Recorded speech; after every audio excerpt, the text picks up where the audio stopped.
5월 4일 목요일 민수기 22장 21절로 35절 말하는 나귀입니다. 이제 발람이 모압 왕 발락의 요구를 따라 이스라엘로 향합니다. 하나님께서도 허락하셨죠. 일단 외형적으로 하나님께서 허락하신 것이 분명합니다. 그러나 발람은 그 마음을 제어하지 못하고 결국 탐욕에 눈먼 상태로 이스라엘로 향하게 되죠. 자기가 어떠한 일을 당하게 될지도 구체적으로 모르는 상황이죠. 오늘 본문을 통해서 하나님께서 그 발람을 어떻게 만지시고 사용하시는지, 그 발람을 통해서도 하나님은 이스라엘을 축복하십니다. 21절부터 27절을 읽겠습니다.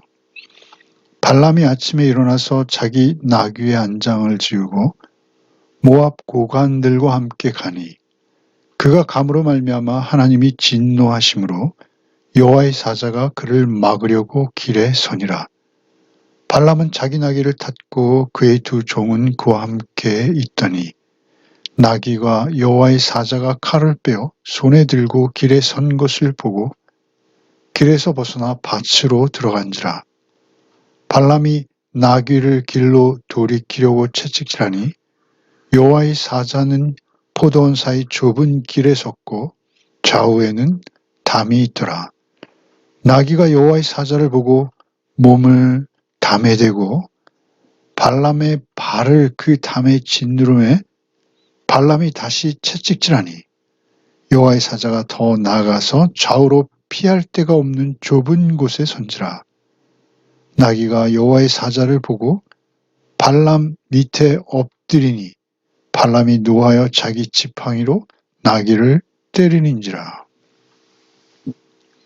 드디어 이제 발람이 아침에 일찍 일어납니다. 그리고 나귀 안장을 지우고 모압 고관들, 이제 두 번에 걸쳐서 더 높은 고관들이 더 많은 복채를 가지고 와서 발람에게 너를 존귀케 하겠다라는 두 가지 약속이죠. 존귀케 하겠다는 약속과 네가 말하는 모든 것은 하나도 빠짐없이 다 그대로 시행하겠다. 그러니까 명예와 권력입니다. 존귀케 한다는 것은 명예고요. 그리고 그가 말하는 모든 것을 시행한다라는 것은 권력이죠.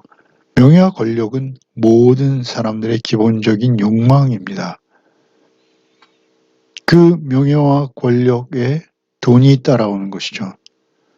그들은 복채를 가지고 왔어요. 굉장히 두둑한 복채를 가져왔지만 사실 그거보다도 그에게 존귀와 그의 모든 말을 시행하겠다라는 약속, 일국의 왕이죠.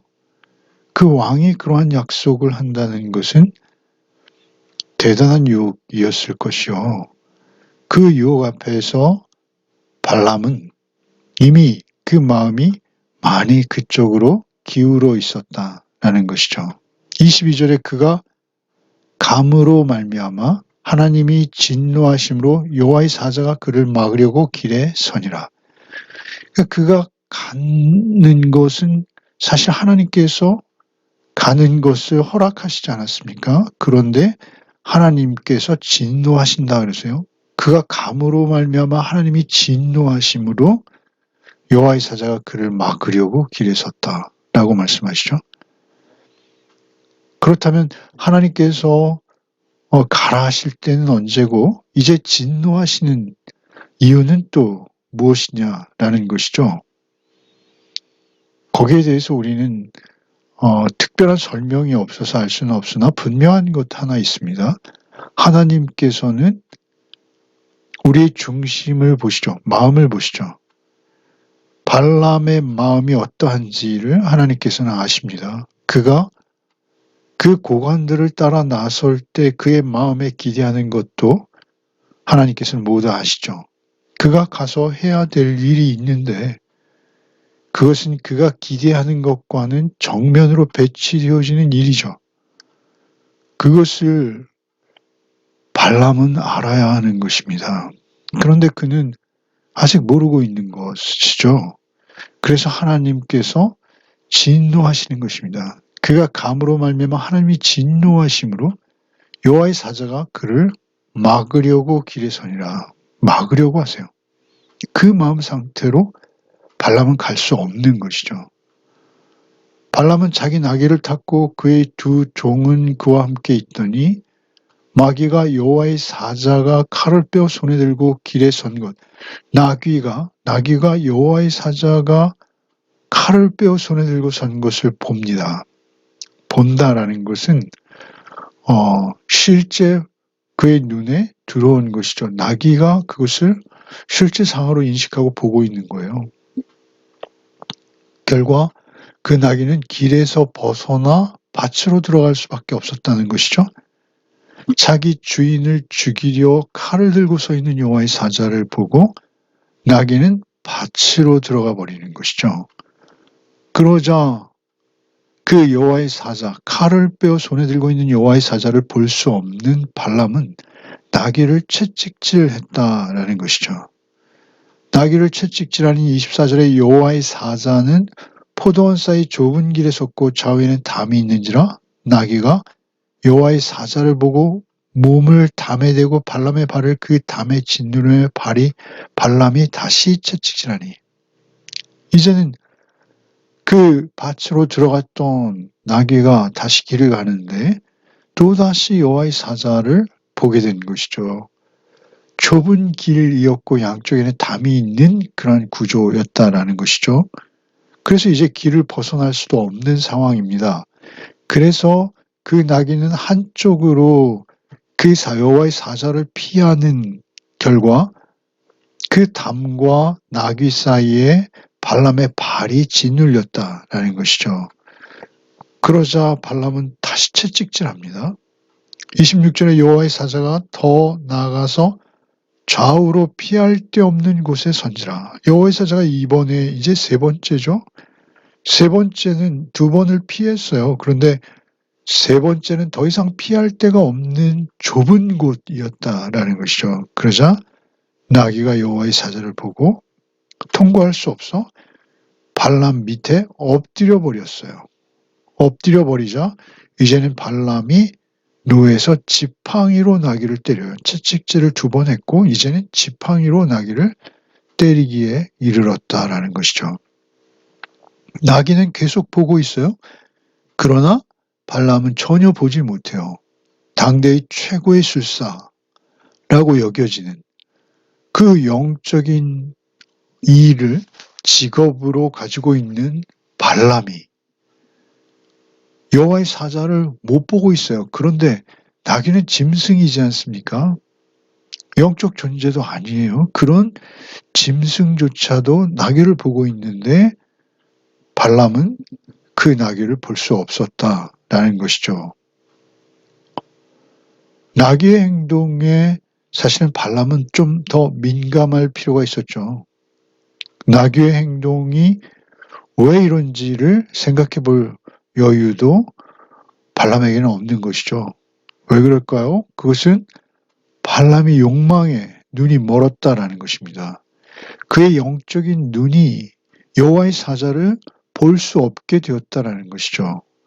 그가 욕망으로 그 명예와 권력 그리고 복채에 그의 눈이 가려져 버린 것입니다. 그래서 이제는 그가 여호와의 사자가 앞에 있음에도 그는 볼 수 없는 그러한 술사가 되어버린 것이죠. 당대 최고의 술사라고 여겨지는 영적인 일을 한다라고 여겨지는 그 영적인 일을 하는 것이 직업인 그가 여호와의 사자를 볼 수 없게 된 것입니다. 결과 이제 발람과 나귀가 급기야 대화를 하게 하는 것이죠. 하나님께서 나귀의 입을 열게 하십니다. 28절부터 읽겠습니다. 여호와께서 나귀 입을 여시니 발람이 이르되 내가 당신에게 무엇을 하였기에 발람에게 이르되 내가 당신에게 무엇을 하였기에 나를 이같이 세 번을 때리느냐. 발람이 나귀에게 말하되 내가 나를 거역하기 때문이니 내 손에 칼이 있었다면 곧 너를 죽였으리라. 나귀가 발람에게 이르되 나는 당신이 오늘까지 당신의 일생 동안 탄 나귀가 아니냐? 내가 언제 당신에게 이같이 하는 버릇이 있었더냐? 그가 말하되 없었느니라.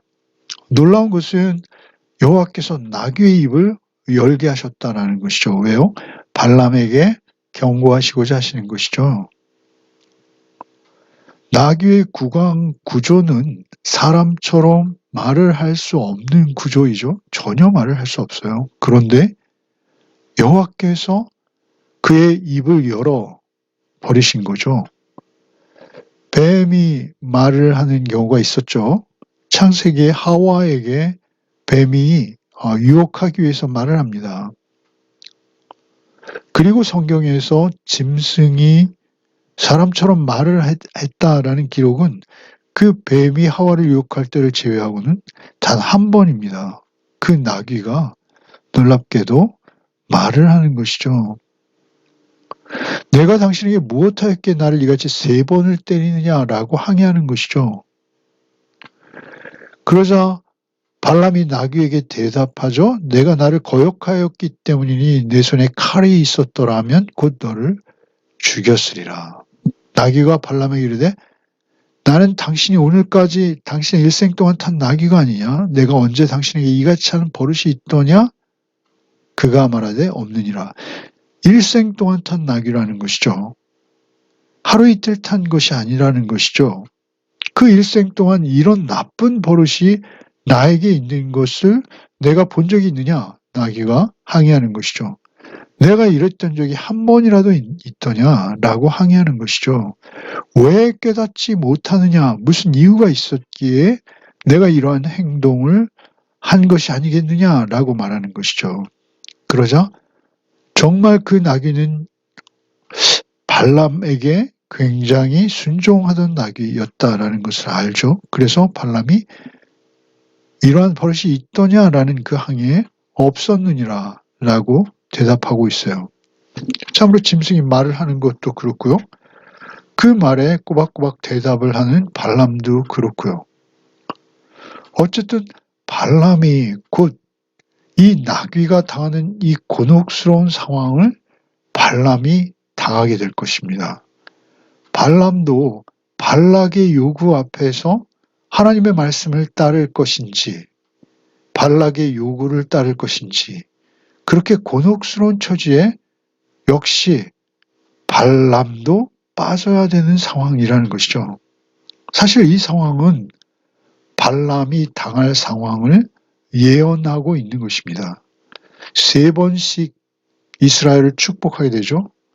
발락이 이스라엘을 저주하라 하는데 발람은 이스라엘을 축복하지 않을 수 없는 상황이 되는 것이죠. 왜 그렇습니까? 그가 하나님께서 이렇게 그를 만지시고 교훈하고 계시는 거예요.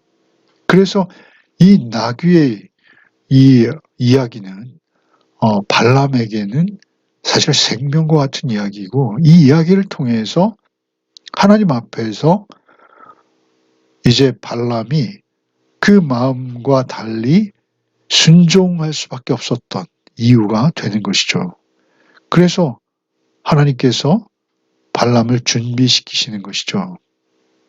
이제 발람과 여호와의 사자가 대화를 나누죠. 31절부터 읽겠습니다. 그때 여호와께서 발람의 눈을 밝히심에 여호와의 사자가 손에 칼을 빼들고 길에 선 것을 그가 보고 머리를 숙이고 엎드리니 여호와의 사자가 그에게 이르되 너는 어찌하여 내 나귀를 이같이 3번 때렸느냐?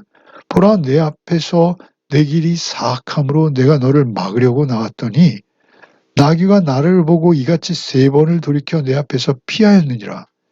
나귀가 만일 돌이켜 나를 피하지 아니하였다면 내가 벌써 너를 죽이고 나귀는 살렸으리라. 발람이 여호와의 사자에게 말하되 내가 범죄하였나이다. 당신이 나를 막으려고 길에 서신 줄을 내가 알지 못하였나이다. 당신이 이를 기뻐하지 아니하시면 나는 돌아가겠나이다. 여호와의 사자가 발람에게 이르되 그 사람들과 함께 가라. 내가 내게 이르는 말만 할지니라. 발람이 발락의 고관들과 함께 가니라. 그때 여호와께서 발람의 눈을 밝히심에 여호와의 사자가 손에 칼을 빼들고 선 것을 보게 되는 것이죠. 눈을 밝히심에. 그러니까 여호와께서 발람의 눈을 밝혀주시지 아니하시면 영적인 일을 직업으로 삼고 있다라고 여기는 발람도 한치 앞을 볼 수 없는 어리석은 자라는 것이죠. 아니요. 심지어 나귀만도 못한 자가 발람이라는 것을 말씀하고 있는 것입니다.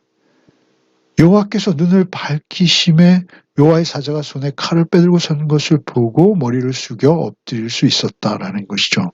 그러면 기독교는 계시의 종교입니다. 그래서 우리의 눈을 열어서 하나님의 말씀을 보여주실 때만 우리는 볼 수 있고요. 하나님께서 은혜로 보여주신 만큼만 볼 수 있습니다. 시편 119편 18절. 그래서 시인은 이렇게 노래하고 있죠. 내 눈을 열어 주의 율법에서 놀라운 것을 보게 하소서. 내 눈을 열어 주의 율법에서 놀라운 것, 기이한 것을 보게 하소서라고 기도하고 있는 것이죠. 그러니까 우리가 내가 죄인인 것과 나에게 하나님께서 열어주신 그 속죄의 길을 보게 하시고 하나님의 사랑을 보게 하시고 그 충만한 은혜를 깨닫게 하시는 것, 이것은 하나님의 전적인 은혜입니다. 하나님께서 우리에게 은혜를 주시지 않으면, 우리의 영적인 눈을 밝혀주시지 않으면 우리는 볼 수 없는 것들을 본 자들입니다. 발람의 눈을 밝히심에 여호와의 사자가 손에 칼을 빼들고 선 것을 그가 보고 머리를 숙이고 엎드렸다라는 것이죠. 여러분, 이제 발람이 이스라엘을 축복하죠. 이스라엘을 저주하라고 불렀는데 그는 저주는커녕 이스라엘이 듣도 보도 못한 엄청난 축복, 아름다운 축복을 발람이 하게 됩니다. 그것은 전적인 하나님의 은혜요. 하나님께서 그렇게 발람을 쓰신 것이죠. 그는 결국 악한 자예요. 그래서 하나님의 심판으로 죽임을 당하고요. 신약에서도 발람은 대표적으로 악한 선지자로 계속 반복해서 언급되고 있는 자이죠. 그럼에도 불구하고 그가 이스라엘을 축복하는 일에 쓰여지게 되는 것이죠. 그것은 전적인 하나님의 주권입니다. 24장 4절에 한번, 16절에 한번 그가 이스라엘 축복할 때 이렇게 말하죠. 24장 3절로 4절을 읽겠습니다. 그가 예언을 전하여 말하되 부올의 아들 발람이 말하며 눈을 감았던 자가 말하며 하나님의 말씀을 듣는 자, 전능자의 환상을 보는 자, 엎드려서 눈을 뜬 자가 말하기를, 이렇게 기록하고 있죠. 엎드려서 눈을 뜬 자, 곧 발람이죠. 그 발람이 말하기를 하면서 이제 이스라엘을 축복하는 내용이 이어지고 있는데요. 자기를 스스로 말할 때 눈을 감았던 자인데 하나님의 말씀을 이전에 듣고 전능자의 환상을 보고 엎드려서 눈을 뜬 자라고 자신을 스스로 언급하고 있어요. 엎드렸다라는 것은 하나님의 절대적인 주권과 개입 앞에 그는 겸손히 엎드릴 수밖에 없는 거예요. 생명이 달려있는 문제이거든요. 엎드려서 눈을 뜬 자, 겨우 이제 눈을 떠서 이스라엘을 보고 이스라엘이 얼마나 아름다운 민족인지를 깨닫고 이스라엘을 축복하게 된다는 것이죠. 그것이 민수기 24장 3절 4절에 있고요. 또 똑같이 반복해서 15절 16절에도 있어요. 예언하여 이르기를 부올의 아들 발람이 말하여 눈을 감았던 자가 말하며 하나님의 말씀을 듣는 자가 말하며 지극히 높으신 자의 지식을 아는 자, 전능자의 환상을 보는 자, 엎드려서 눈을 뜬 자가 말하기를, 다시 또 엎드려서 눈을 뜬 자라고 하죠.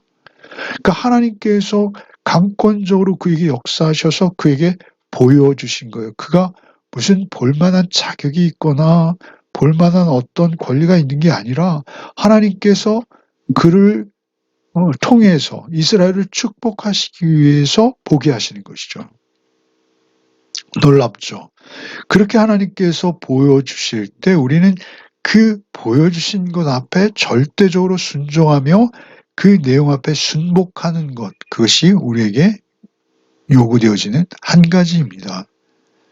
눈을 밝히심에 여호와의 사자가 손에 칼을 들고 길에 선 것을 그가 보고 머리를 숙이고 엎드리니 여호와의 사자가 그에게 이르되 너는 어찌하여 내 나귀를 이같이 3번 때렸느냐 보라 내 앞에서 내 길이 사악함으로 내가 너를 막으려고 나왔더니 내 길이 사악하다라는 거예요.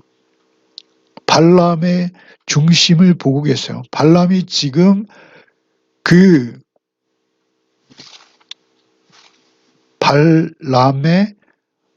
발람이 발락의 고관들을 따라가는 이유는 하나예요. 그것은 복채입니다. 명예와 권력입니다. 그 중심을 보시는 하나님께서 발람을 사악하다라고 말씀하시는 거예요. 내 길이 사악함으로 내가 너를 막으려고 나왔더니 가라고 허락하셨지만 너무나 사악해서 막을 수밖에 없으셨던 것이라는 것이죠. 22절에 막으려고 또 32절에 막으려고 나왔더니 33절에 나귀가 나를 보고 이같이 3번을 돌이켜 내 앞에서 피하였느니라. 나귀가 만일 돌이켜 나를 피하지 아니었다면 내가 벌써 너를 죽이고 나귀는 살렸으리라. 하나님께서는 하나님께서 쓰시고자 하시는 대로 쓰실 권리도 있고 그리고 순종하지 않은 자 하나님께서 쓰시고자 하시는데도 반항하는 자 그를 죽일 권리도 있으신 것이죠. 두려운 것입니다. 34절에 발람이 여호와의 사자에게 말하되 내가 범죄하였나이다. 그가 이제 깨달은 것이죠. 내가 범죄한다. 즉각적으로 그가 말로는 돌이키고 있어요. 입술로 돌이키는 거예요. 당신이 나를 막으려고 길에 서신 줄을 내가 알지 못했느냐. 막으려고 하면 막히는 거예요. 그래서 그가 이제 내가 범죄하였나이다 라고 돌이키며 당신이 이를 기뻐하지 아니하시면 나는 돌아가겠나이다 라고 절대 순종을 말할 수밖에 없는 것이죠. 왜 그렇습니까? 현재적인 생명의 주인이 누구인지 그는 이제 본 것이죠. 그래서 35절에 여호와의 사자가 발람에게 이르되 그 사람들과 함께 가라 내가 네게 이르는 말만 할지니라. 발람이 발락의 고관들과 함께 가니라. 그러니까 여호와의 사자가 그럼에도 불구하고 발람을 가던 길로 계속 보내시는 것이죠. 이스라엘을 저주하러 가는 그 길로 보내요. 그런데 조건이 있어요. 그것은 무엇이죠? 내가 네게 이르는 말만 할지니라. 내가 너에게 이르는 말 외에는 해서는 안 된다. 이스라엘을 저주할 수 없는 것입니다. 그가 이제 나귀와 같이 곤혹에 빠질 것이죠. 이제 그가 발락의 요구를 거절할 수밖에 없어요. 거절하지는 않죠. 발락이 저주하라고 세운 그 자리에서 계속 이스라엘을 축복하고 오히려 발락을 저주하는 그러한 일들이 생기게 되는 것이죠. 내가 내게 이르는 말만 할지니라. 이 35절 말씀은 앞서 20절에 하나님께서 직접 하셨어요. 그리고 이제 여호와의 사자가 칼을 들고 다시 또 주입시키는 거예요. 2번씩 교육하시는 것이죠. 그리고 그러자 이제 발람이 발락을 만났을 때 발락 앞에서 발람이 자신의 입으로 말하는 것이 38절에 있어요. 그러니까 내가 내게 이르는 말만 할지니라가 이 주제인 거예요. 하나님께서 이르시는 말만 할 수 있는 거예요. 그것이 우리의 일인 것입니다. 우리의 사명인 것이죠. 하나님의 말씀을 깨닫지 못하도록 막아서는 그 탐심, 그 탐심으로 인해서 발락은 결국 망하는 것을 우리가 볼 수 있어요. 뚜렷이 그가 보았고 깨달았는데도 쫓지 못하는 것을 보게 되는 것이죠. 오늘 우리가 주의 말씀을 이제 보게 된 자들이죠. 그 말씀을 본 자로서 온전히 말씀을 깨닫게 하셨으니 이제 그 말씀 앞에서 그 말씀이 생명인 것을 알고 절대 순종으로 하나님의 말씀을 쫓을 수 있는 우리의 생애, 우리의 삶이 되어야 하겠습니다. 성령께서 우리를 도우십니다. 성령 앞에서 온전히 순종하며 하나님의 말씀을 쫓아서 오늘 하루도 살아내시는 복이 있으시기를 바랍니다. 하나님의 말씀을 가로막는 어떠한 것들도 우리는 제거해야 하는 것이죠. 기도하겠습니다. 주님 감사합니다. 오늘도 말씀을 묵상하게 하시니 감사합니다. 이 말씀을 통해서 참으로 우리의 탐심이, 우리의 욕심이, 우리의 욕망이 하나님의 말씀을 왜곡하고 구부러지게 하고 또 말씀을 외면할 수 있음을 봅니다.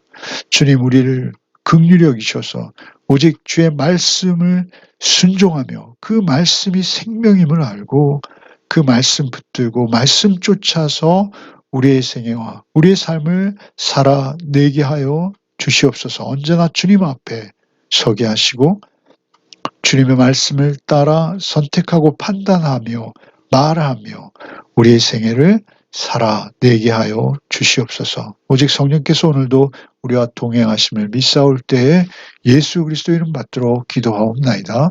아멘.